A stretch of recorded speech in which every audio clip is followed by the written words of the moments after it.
You little punk. You don't talk to him that way. What are you gonna do? I'm gonna call your father.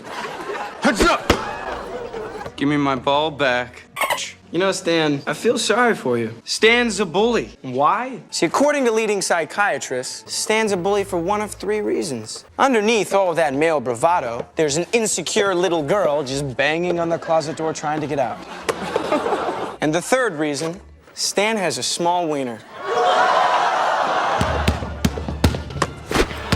Don't hurt yourself, big boy. The movie opens in 1989. Mike O'Donnell, a handsome high school basketball star, is practicing his shots alone in the gym. Coach Murphy walks in and tells him to take it easy. A scout is coming to tonight's game, and Mike is a shoo-in for a scholarship. The coach calls all the players over for a team photo, but Mike asks them to wait for Ned, the water boy. The others scoff, but Mike insists. Ned's part of the team. Ned Gold walks in, dressed in a wizard robe, having just finished playing Dungeon Master with some other geeks. The other players laugh at him, but Mike, his best friend, defends him and tries to show support. They line up for the photo, and just as the camera clicks, one of the jocks gives Ned a wedgie, making him jump. Before the game, the Hayden Warriors cheerleaders perform their routine. Mike joins in, dancing and posing for the cheering crowd. As he gets ready to play, he spots his girlfriend, Scarlet, waving from the rafters. He runs over to hug her and talks about how much this game means to him, how the scholarship could define his whole future. He even shows her a special shooting pose he's prepared just for her. But Scarlet seems hesitant. Mike asks what's wrong, and though she tries to brush it off and suggests they talk after the game, he presses her. She finally tells him what's on her mind. The news clearly hits him hard. He looks completely dazed. The game starts, but Mike's head isn't in it. He stands still on the court, dribbling the ball absent-mindedly, lost in thought. His teammates, coach, the scout, and the crowd all watch in confusion as he does nothing. Then he sees Scarlet leaving. In a split-second decision, Mike tosses the ball over his shoulder, shocking everyone, and runs after her. The coach watches as the scout symbolically closes his notebook. Mike catches up to Scarlet and tells her he wants to be there for her. She says he has a future ahead of him, but he replies that the baby is his future. She tries to walk away, but he kisses her, ending the conversation. Cut to 20 years later, Mike wakes up in his buddy Ned's house. Ned is now a billionaire, and his place is packed with geeky collectibles. He even cosplays as an elf, complete with rubber ears. As they eat breakfast, they talk about how Scarlet kicked Mike out, they're going through a divorce, and how his kids want nothing to do with him. Ned tries to cheer him up by pointing out the positives. You're looking at Scarlet kicking you out of the house and the kids wanting nothing to do with you as a negative, when in fact... But can't seem to find any. I guess it's mostly negative, isn't it, really? Yeah. Still, Mike's up for a big promotion at his pharmaceutical company, where he's worked for 16 years, and he's excited about that. At Wyatt Pharmaceuticals, Mike sits in a meeting where his boss, Dean, introduces a new drug that gives a 4-hour erection. Everyone else at the conference table is an attractive woman. Dean brings up the topic of the promotion, and everyone perks up. Mike!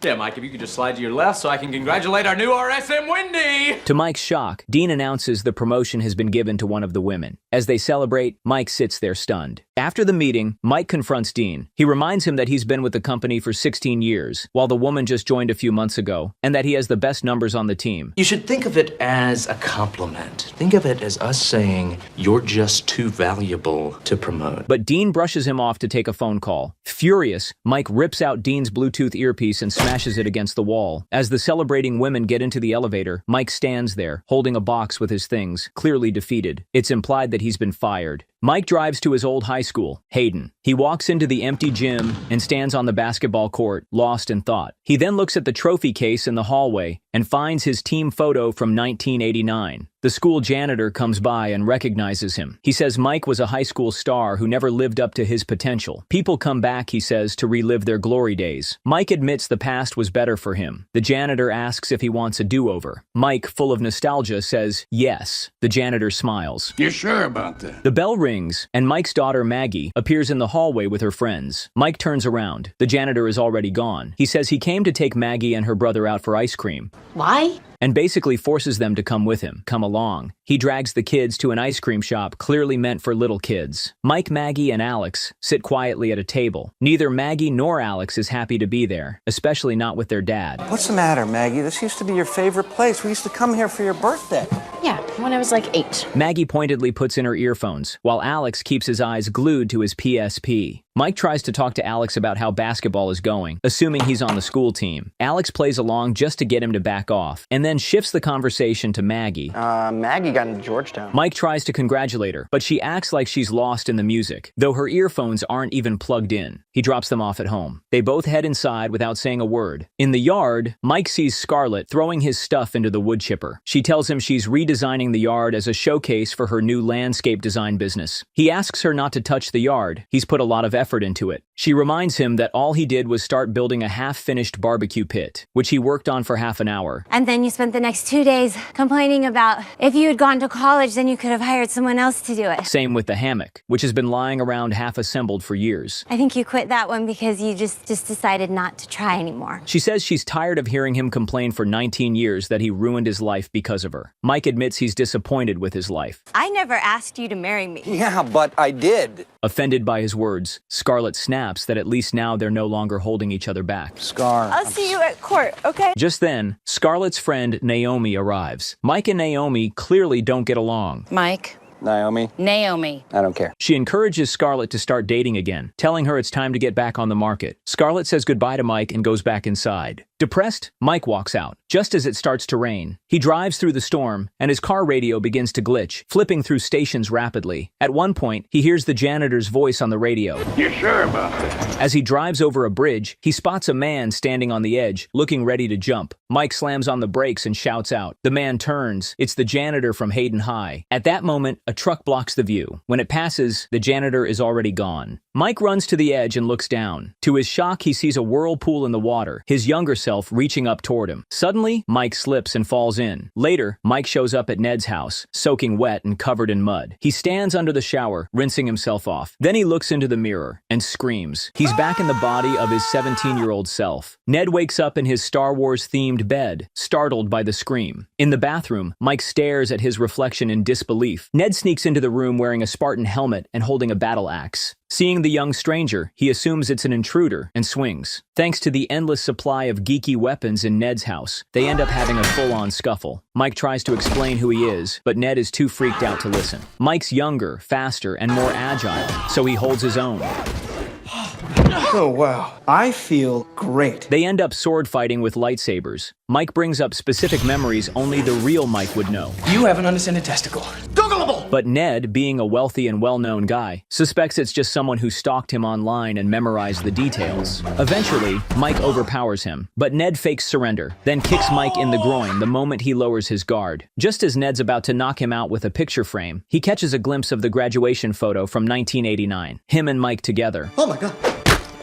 A little later, Ned pieces things together using all his comic book knowledge and pop culture references. Are you now, or have you ever been, a Norse god, vampire, or time-traveling cyborg? I've known you since, what, first grade? I think maybe I would have told you. Vampire wouldn't tell. Cyborg wouldn't know. Were you at any point shot by a gamma ray? No. Exposed to gamma radiation of any shape? No, any kind? Ned. No. Wouldn't see it. Shut up. Through a process of nerdy deduction, he concludes that Mike must have gone through a spirit guide transformation magic. He explains that some sort of spirit guide has probably sent Mike back to set his life on the right path. Which is what? What do I look like, your spirit guide? Mike realizes the janitor must be his spirit guide. The janitor. Still wearing older Mike's dirty, oversized suit, Mike races back to Hardin High. He frantically asks the students if they've seen the janitor. He finds a female janitor who tells him she's the only one working there. There's an older guy with white hair. I showed him this picture of me. You? Yeah. That picture's from 1989. Right. Forget it. As she walks away, Mike notices Alex. He calls out to his son, but Alex runs off like a scared puppy. Suddenly, the hallway lights begin to flicker. Mike notices he's standing in a puddle. Following the trail of water, he finds a mop and bucket left outside a room. He peeks in and sees it's the basketball court. Mike returns to Ned and excitedly announces that he knows what he needs to do. He's going back to high school. Ned is skeptical, but Mike believes that his spirit guide gave him a second chance. Ned says it's ridiculous. No spirit guide would waste magic just so Mike could relive his senior year. Ned was bullied in school, so there's no way he's going to help Mike or go back to Hardin. Hardin was the low point of my existence, and I vowed I would never go back to that godforsaken place. Never, ever, ever! Cut to the next next scene, Ned, dressed up and standing in front of the school secretary, pretending to be Mike's dad. As they wait for a meeting, Ned criticizes Mike's outfit, calling it weird. Mike proudly says it's a cool look. He's channeling Kevin Federline's style. Are you sure these look legit? Oh, yeah. Look who you're talking to. I'm the guy who invented the software that prevents people from stealing music. I also invented the software that helps people steal music, but that's a happy coincidence. They enter the office of Principal Jane Masterson. Ned is stunned the moment he sees her and hears her beautiful voice. He immediately starts imagining her as a character from The Lord of the Rings. Ned tries to flirt with her, but, being a nerd, he does it in the most awkward way possible. Mike introduces himself as Mark, Ned's son. Before we get started, I think you should know that Mark's a bastard. Excuse me? I had him out of wedlock, so I'm single, and I'm very rich. Jane is impressed by his transcripts and accepts him into the school. As they wrap up, Ned keeps the cringe going. He even asks permission to smell her hair. Mike is dying of secondhand embarrassment. I think now would probably be a good time to tell you that I don't date my students' parents. And quickly drags Ned out of the office. Walking through the halls, students stare at Mike's Kevin Federline-inspired outfit. But after being so smitten with the principal, Ned is now fully on board. He decides to help Mike with everything, so he takes Mike shopping. And the least I can do is make sure that my fake son doesn't look like a total douche. I don't look like a douche. What a douche. Welcome to the bottom of the food chain. The next day, Mike arrives at school in a Ferrari, dressed in stylish clothes. His daughter's friends are clearly impressed. On his way to the building, he catches the eyes of other students. Then the bell rings, and the hallways fill with students who bump into him as they pass by. Before the class, Mike gets a call from Scarlet. He's late for their divorce hearing. She puts him on speakerphone so everyone in the courtroom can hear him. He tries to lie, claiming he's out of the country in Peru. But in the background, cheerleaders can be heard chanting. So, would you consider maybe dating a 10th grader? I think we could go for full custody. He sees Maggie walk into class and asks Scarlet to postpone the hearing, saying he's closer to the kids than she realizes. Mike waves at Maggie, and she looks completely confused. Why is the new kid waving at me? I don't know, but if that boy were an apple, he'd be a delicious. Later during gym class, Mike discovers that he still has all his old basketball skills. Thrilled with how in shape he feels, he tells the other kids to enjoy their youthful bodies, because in 10 years, they'll all have giant bellies. Never mind. Coach Murphy, now 20 years older, spots him. Oh, wow. You're still here? What? You're a legend. Murphy says it's his last year teaching and encourages Mike to try out for the team as a point guard. In the bathroom, Mike calls Ned to share the good news. Ned responds by asking Mike to get in trouble so that Principal Masterson will be forced to meet with him again. After they hang up, Mike notices Alex, duct taped to a toilet. Shocked and furious, Mike asks who did it. Alex says it was the basketball team. Mike is surprised to learn that his son isn't even on the team and is treated like a total loser. Mike introduces himself as Mark Gold, his uncle Ned's son, and starts peeling off the duct tape to free Alex. They head to lunch, where Mike tells Alex that they should look out for each other. This is we're practically family. Alex seems interested in a girl named Nicole, the head cheerleader. Mike tries to give him advice on how to act around women. You know, Alex, when I first met your mother, I was so nervous. You met my mother? What? You just said the first time I met your mother, I was so nervous. Yeah. Oh, that's weird. Is your mom hot? Dude, what? Just then, the basketball team, led by Stan, walks into the cafeteria, shoving smaller kids and stealing their lunches along the way. Mike asks if that's the guy who taped Alex to the toilet. Alex says yes, and even adds that Stan shoved him into the washing machine at their house yesterday. What was that jerk doing at your house? Alex explains that his sister Maggie is dating Stan. Maggie has a boyfriend? When Mike sees Maggie and Stan kiss, he's clearly upset. I'm very disappointed in your sister. And honestly, who could blame him? What kind of person dates a jerk who bullies your little brother? Stan approaches their table and starts pushing Alex around. Mike stands up for him, scolding Stan in a mature, authoritative tone. Stan tries to provoke him, but Mike responds with a cutting lecture on bullying, verbally humiliating Stan in front of everyone. Then, just to top it off, he shows off his dribbling skills, intimidating Stan, and earning cheers from the whole cafeteria. Back at Ned's place, Mike eats junk food, specifically a sandwich made with chocolate spread, mayonnaise, pickles, chips, and cheese spread. Could really go for something like that right now.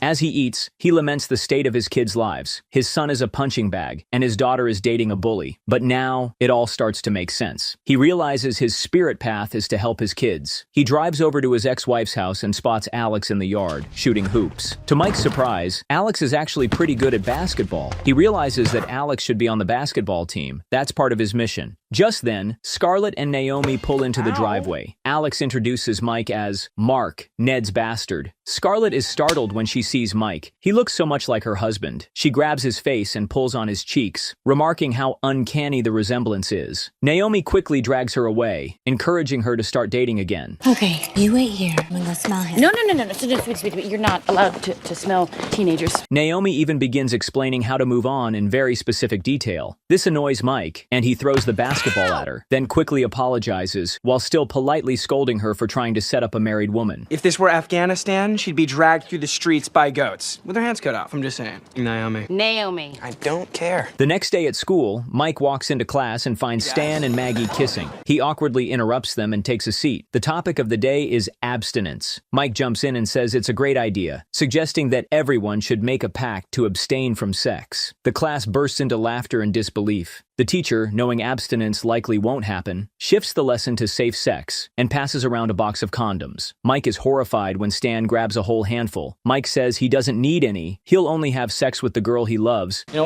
know why I don't need one? Because there's no one that I'm in love with. It's called making love, isn't it?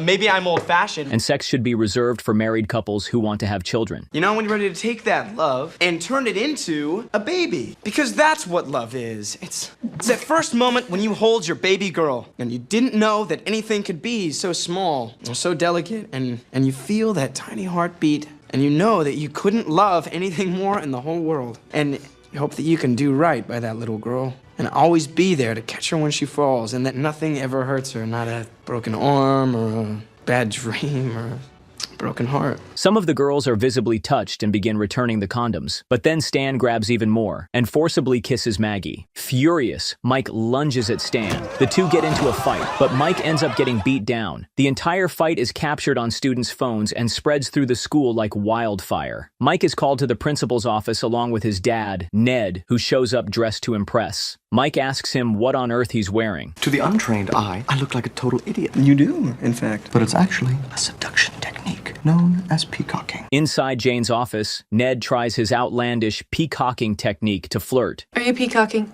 Really? You think that's gonna work? I think it just might. Later, Mike stops by Scarlet's house and finds her in the backyard, preparing for some landscaping. She walks him through her plans to renovate the yard, including adding a pond with water features. It's gonna be amazing, Scar. What did you just call me? I just said it's gonna be amazing. You called me Scar? My husband's the only one who ever calls me that. Mike quickly changes the subject, offering to help. Volunteer, I'm young, I'm strong. Oh, right, got it. I realized that whole lady cougar hunting, mothers I'd like to, whatever. I didn't even mean it. In the end, he manages to convince her that he genuinely just wants to help. Over the next few days, Mike trains Alex for basketball. Mike also goes out of his way to keep Maggie away from Stan. Meanwhile, Mike helps Scarlet with the backyard. At the same time, Ned keeps pursuing Principal Jane, constantly bothering her with his bizarre attempts at flirting. He sends her inappropriate gifts and tries to impress her by picking her up after work in different flashy cars. But instead of impressing her, it mostly creeps her out. After days of hard work, both Mike and Alex make the basketball team. Scarlet congratulates her son. Mike, acting on instinct, joins in. Oh, Mark, that's super inappropriate. Nice. Scarlet shows them the finished backyard. It looks beautiful. Mike compliments her and encourages her to start a business. She's flattered by his support. Then, she tells him she has a date that evening, which includes dancing. Later, Mike sees her dancing in front of a mirror and asks her to teach him. He boldly changes the music to a song from their wedding, which confuses Scarlet. That's the song that my husband and I danced to at our wedding. A man of good taste. He crosses a line, getting too close and clearly caught in the moment. Scarlet tries to refocus him on the dance, but eventually, they begin dancing together smoothly. As they dance, Mike asks her about her husband, if there's any chance they'll get back together. She says she's pretty sure there isn't. He pushes further, asking why she's so certain. Jump. Oh. As he spins her in his arms, they're suddenly interrupted by Alex. Mom? Yeah. Who's clearly weirded out by what he's seeing. Hey, Alex. I'm your mom. I'm Alex's mom, Mark. Yeah. He tells them her date has arrived. At the front door, Mike meets the guy and immediately starts roasting him. Mark. No, that's okay. I'm a I'm single dad. sorry. It's totally normal for sons to feel weird when their moms date. It's not my son. Then that's weird. He's clearly upset and tries to talk Scarlet out of going. Before leaving, she hands him the divorce papers and asks him to give them to Mike, assuming both he and Mark live at Ned's house. Right after Scarlet leaves, Stan shows up to pick up Maggie for a party, and Mike brings Alex along to the party to keep an eye on her. The party is at a bowling alley. Alex is nervous, but Mike reassures him that now he's part of the basketball team, he has every right to be there. there, and no one is going to mess with him anymore. They spot Nicole, and Alex immediately tries to run away, but Mike stops him. He tells Alex that he's not a loser and practically forces him to go up to her. Alex awkwardly approaches Nicole and nervously compliments her. In the process, he gets too close to a candle, and his pant leg catches fire. He frantically runs off to the restroom to put it out. While searching for Maggie, Mike gets cornered by 3 of her friends who try to seduce him. Maggie's not here, but I am. And I'm really glad you came. Okay. I was kicked off the cheerleading squad for being too flexible. Okay, sit down. If you girls don't respect yourselves, then how do you expect anyone else to respect you? Don't respect me. No, don't respect me. You don't even have to remember my name. This is some other dad's problem. Mike finds Maggie and sits next to her. He asks what she sees in Stan. She casually replies that after high school, she and Stan plan to move in together. He'll work at Home Depot while she attends community college to be closer to him. Mike is appalled. Forgetting that he's supposed to be just a classmate, not her father, he angrily forbids her from seeing Stan. There's no way in hell that's happening. Excuse me? You think I'm gonna let you mortgage your future? You're gonna let you throw away all your hard work for some guy, some psychopathic guy who doesn't care about you? I forbid you. Okay, who the hell do you think you are, my father? The next day, there's a basketball game. Scarlet is in the audience with her date. Hayden High is trailing by a few points. During the game, Mike sees Stan making out with Maggie and gets visibly upset. Fueled by emotion, he scores a few quick points to close the gap. With only seconds left, Mike gets the ball. Coach Murphy orders him to pass it to Stan, and the rest of the team expects him to follow through. But instead, Mike passes the ball to Alex, who sinks a three-pointer, clutching victory for the team. Alex becomes the star of the game. Everyone cheers and celebrates, while Stan is left fuming. Nicole congratulates Alex and leans in to embrace him. He nearly ruins the moment with his nervousness, not wanting to get her sweaty. After the game, Ned corners Principal Jane and asks her out to dinner. She's annoyed by his previous antics, and he tries to win her over by promising to buy every student a laptop. She reluctantly agrees, but only under strict conditions. No flashy gestures, no more inappropriate gifts, and he has to promise to behave himself. With Ned now busy with the principal, Mike seizes the moment and announces a party at his place to help Alex impress Nicole. Later, Mike finds Maggie crying and goes to comfort her. Tearfully, she tells him that Stan dumped her because she refused to have sex with him. Mike is immensely relieved and consoles her, but Maggie misinterprets his fatherly support and tries to kiss him. He quickly dodges and sidesteps the moment, inviting her to the party instead. Word spreads fast, and soon the entire school knows about the party. Meanwhile, at a fancy restaurant, Ned tries to act sophisticated for Jane, but ends up blowing it. He drops the act and speaks from the heart, confessing that he's just a dork trying to impress her. I'm not even the kind of guy who comes to places like this. I'm a dork. I'm the kind of guy who spends 10 grand on Gandalf the Grey's quarterstaff from the Two Towers. Yes, that does make you a dork. Especially since Gandalf the Grey was only in Fellowship. He returns in Two Towers as Gandalf the White. To his surprise, she turns out to be just as much of a nerd as he is. They start speaking Elvish to each other, and Ned is completely blown away. Back at the restaurant, Ned and Jane are still deep in Elvish conversation. It all leads to her flirtatiously asking, "Your lair or mine?" We'll take the check. That evening, all the students swarm to Ned's house for the party like flies on crap. Mike sees Alex finally hitting it off with Nicole. Stan shows up drunk at the party and tries to apologize to Maggie. She brushes him off, telling him she's with someone else. Mike steps in and warns Stan to leave before he calls the police. Stan insults Maggie, pushing Mike to take a swing at him. He misses, and Stan knocks him out with a punch. When Mike regains consciousness, he finds his head on Maggie's lap as she caresses him. Horrified, he pulls away, but she playfully jumps on him, thinking it's a game. To stop her, he tells her he has another girlfriend. She accepts it and walks away. You tell your girlfriend. She better keep a close eye on you. Sweet baby Jesus. At the party, things are getting out of hand. Kids are messing with Ned's prized geek collectibles. Scarlet shows up looking for Alex. Mike tells her that Alex has a girlfriend now and offers to take her to them. When Ned finally arrives home, he's furious at the chaos. He yells at everyone to leave, but the kids ignore him. Then Jane steps in, gives a firm command as the principal, and the students immediately scatter. Outside, Scarlet and Mike watch as Alex kisses Nicole. She's overjoyed and thanks Mike for being such a good male role model. As they talk, caught in the moment, Mike suddenly kisses her. Maggie and her friends see everything in shock. Scarlet slaps him and storms off. Mike chases after her, shouting that he's not Mark. He's actually her husband, the father of her children. That pushes her over the edge, and she yells at him before walking away. Then Maggie approaches, calls him a pervert, and slaps him. Her friends follow her lead, who all slap him too. Jane turns to Ned and says, "This is why I don't date students' parents," before walking off. Mike apologizes to Ned. Okay, now I'm sorry. I guess I deserve that. The second one's out of line. Second one was uncalled for. I'm sorry. You okay? I'm really sorry. 3 makes it even. Now we're even. How are you? You okay? Yeah.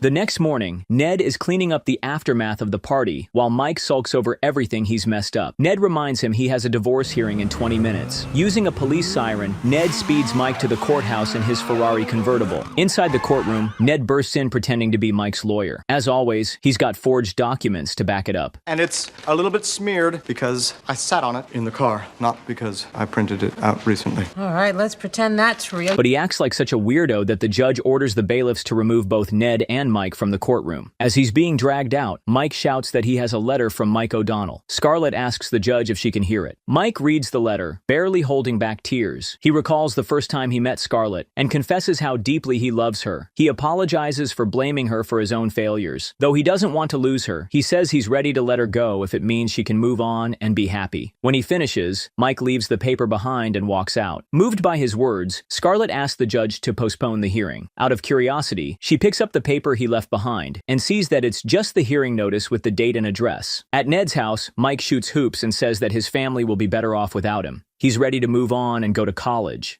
At Scarlett's house, she flips through their high school yearbook and finds Mike's 1989 picture. Then, outside in the hammock that Mike finally fixed, she sees his wedding ring and a handwritten note. In the letter, he apologizes for not finishing what he started. At the basketball court, just like in the beginning of the movie, Coach Murphy tells Mike there's a scout coming and that he's a shoo-in. A team photo is taken. As the game is about to begin, Scarlet and Maggie enter. Maggie tells her mom she's planning to go to Georgetown, just like Mike once hoped. Ned approaches Jane and says he can't lose her and wants to start over. I have told you before that I am the principal, and I cannot be seen with my students' parents. But Jane, how can you be seen with me when I'm wearing a cloak of invisibility? After a few Tolkien-style lines, the connection between them sparks again. The game starts. Mike looks up and sees Scarlet in the stands. He makes the same special shooting pose he once made for her. Understanding what's happening, Scarlet stands and starts to walk away. Just like the beginning of the film, he sees her near the rafters, about to leave. The coach, the crowd, the scout, it's all unfolding the same way. This time, Mike makes the same choice. He gives the ball to Alex and runs after Scarlet. As he leaves the court, the janitor watches with a smile. Alex is subbed into the game. Mike runs through the hallway, and as he does, his vision blurs. He's passing through the portal. Just before he reaches the door, Scarlet appears behind him and asks if it's really him. It is. He's back to his true self, her husband. He tells her he loves her and wants to be with her. He promises to make it up to her. Scarlet forgives him, and they kiss. Thanks to Alex, Hayden High wins the game. A few days later, Mike stops by Ned's bedroom to return his house key and thank him. But to his surprise, he finds Principal Jane under the covers. Mike calls her boss, because now that Coach Murphy has retired after 20 years, Mike is the new basketball coach. Ned gifts him a brand new whistle. And with that, the movie ends. I made this video in memory of Matthew Perry and Michelle Trachtenberg. And yes, I know those cars weren't Ferraris. I'm just fishing for a few comments like, wow, this AI slop can't even tell cars apart, to help boost engagement. Let's be clear, every single word in this video was written by me, a real person, who spent 4 tree days writing this recap. The only AI used was the voiceover, because I've got a heavy accent in English, and I didn't want to torture you with it. Hope you understand. Thanks so much for watching, and tap on these pictures to check out other recaps I've got ready for you.